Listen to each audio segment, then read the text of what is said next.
Muscle build ചെയ്യാൻ വേണ്ടി testosterone hormone so important ആണെന്ന് നമുക്കറിയാലോ. ഇത് ഇമ്പ്രൂവ് ചെയ്യാൻ വേണ്ടി പലപ്പോഴും നമ്മൾ പല ടാബ്ലറ്റ്സ് എടുക്കാറുണ്ട്, സെഡമി, അശ്വഗന്ധയൊക്കെ എടുക്കാറുണ്ട്. ഇവ എന്താ ചെയ്യുക, നമ്മുടെ ടെസ്റ്റോസ്റ്ററോൺ ഹോർമോണിനെ കൂടുതലായിട്ട് ബൂസ്റ്റ് ചെയ്യാൻ സഹായിക്കും.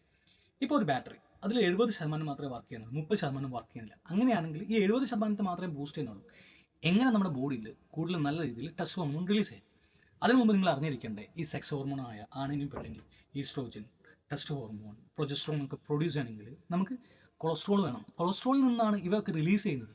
പക്ഷേ നിങ്ങൾ കൊളസ്ട്രോൾ എന്ന് പറയുന്നത് നിങ്ങൾ സോ പേടിയാണ്. അതേപോലെ തന്നെ ഫാറ്റ് എന്ന് പറഞ്ഞാൽ ഫാറ്റ് അടങ്ങിയ ഭക്ഷണം കഴിക്കില്ല. നിങ്ങൾ ഓൾറെഡി പറഞ്ഞ് പേടിപ്പിച്ചിരിക്കുകയാണ്. ഫാറ്റ് എടുത്ത് നിങ്ങളുടെ ബോഡി ഫാറ്റായി കൺവേർട്ട് ചെയ്യും, അല്ലെങ്കിൽ ഫാറ്റ് എടുത്തോ 9 കലോറിയാണ്, അത് നിങ്ങൾക്ക് ആപത്താന്ന് പറഞ്ഞ് പേടിച്ച് വെച്ചിരിക്കുകയാണ്. അതേപോലെ തന്നെ കൊളസ്ട്രോൾ കൂടി എന്ന് പറയുന്നത് ഒത്തിരി ആൾക്കാർ കൊളസ്ട്രോളിൻ്റെ ടാബ്ലറ്റ് എടുക്കുന്നുണ്ട്. എന്തിനാണ് ഈ കൊളസ്ട്രോൾ നമ്മൾ യൂസ് ചെയ്യുന്നത് വെച്ച് കഴിഞ്ഞാൽ നമ്മുടെ vitamins A, D, E, K ഒക്കെ അബ്സോർബ് ചെയ്യാൻ നമുക്ക് കൊളസ്ട്രോൾ വേണം. നമ്മുടെ സെക്സ് ഹോർമോൺ റിലീസ് ചെയ്യാൻ വേണ്ടി കൊളസ്ട്രോൾ വേണം. സെൽസ് ഡെവലപ്പ് ചെയ്യാൻ വേണ്ടി കൊളസ്ട്രോൾ വേണം. നിങ്ങൾ എന്താ ചെയ്യുക, കൊളസ്ട്രോൾ അടങ്ങിയ ഭക്ഷണങ്ങളൊന്നും നിങ്ങൾ കഴിക്കാറില്ല. ഏറ്റവും കൂടുതൽ കൊളസ്ട്രോൾ അടങ്ങിയ ഭക്ഷണം എന്ന് പറഞ്ഞു കഴിഞ്ഞാൽ ഈ സാച്ചുറേറ്റഡ് ഫാറ്റ് മീറ്റ് ഐറ്റംസിലാണ്. അതായത് മീറ്റ്, എഗ്ഗ്, മിൽക്കിലൊക്കെയാണ് ഏറ്റവും കൂടുതൽ കൊളസ്ട്രോൾ അടങ്ങിയത്. പ്ലാന്റ് സോഴ്സിൽ കൊളസ്ട്രോൾ ഇല്ല. അപ്പോൾ നിങ്ങൾ ചോദിക്കും വെജിറ്റേറിയൻസിന് അപ്പം ഈ സെക്സ് ഹോർമോൺ റിലീസ് ചെയ്യുന്നില്ലേ ചോദിച്ചു കഴിഞ്ഞാൽ ഉണ്ട്. നിങ്ങൾ കഴിച്ചാലും കഴിച്ചിട്ടില്ലെങ്കിൽ ബോഡിക്ക് വേണ്ട കൊളസ്ട്രോൾ ബോഡി പ്രൊഡ്യൂസ് ചെയ്യുന്നുണ്ട്. കാരണം നമുക്ക് ബോഡിക്ക് ഒത്തിരി ഞാൻ ഈ പറഞ്ഞ ഫംഗ്ഷനൊക്കെ ബോഡിക്ക് പ്രവർത്തിക്കണം.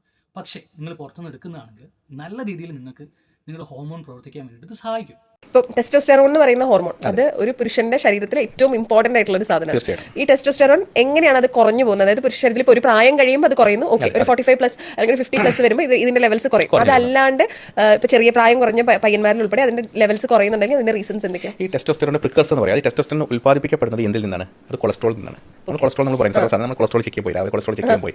ഈ കൊളസ്ട്രോൾ നിന്നാണ് ഈ ടെസ്റ്റോസ്റ്റെറോൺ എന്നുള്ള ഹോർമോൺ ഉൽപ്പാദിപ്പിക്കപ്പെടുന്നത്. ഹെൽത്തി ഫാറ്റ്സ് കഴിക്കുന്നത് വളരെയധികം അനിവാര്യമാണ്. അപ്പോൾ ഹെൽത്തി ഫാറ്റ്സ്